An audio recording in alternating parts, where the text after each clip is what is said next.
des gens pervers qui toucheraient quelqu'un qui serait imberbe, avec plaisir. Ça, même avec plaisir, ça annule pas les ablutions. Wala ma'a ha'il, ou bien avec un, comme on avait dit tout à l'heure, s'il y a un vêtement.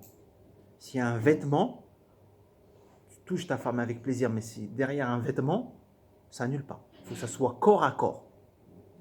D'accord? Pour que ça annule. Et regardez aussi, dans le madhab, il dit quoi? Wala malmous badana. Et non le toucher, même s'il ressent un plaisir. Là, on parle de celui qui touche. Mais le toucher, est-ce qu'il a le même jugement?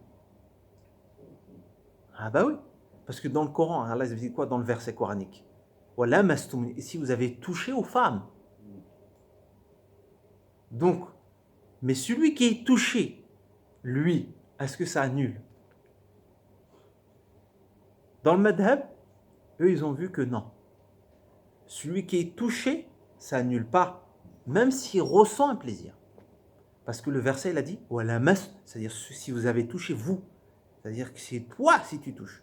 Mais si toi tu es touché, même si tu ressens un plaisir, ça annule pas les ablutions.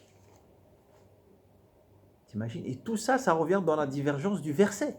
Le verset coranique. Tu dis, mais pourquoi tous ces divergences? Le verset coranique, Allah dit, et si vous avez touché aux femmes, mais qu'est-ce que ça veut dire toucher aux femmes?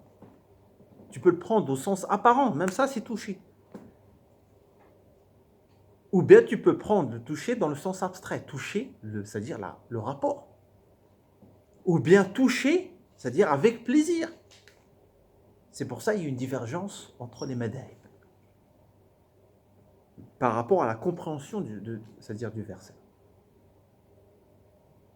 Donc, Inch'Allah, on a fini la première partie des annulatifs. On terminera, Inch'Allah, la suite des annulatifs dans le cours suivant.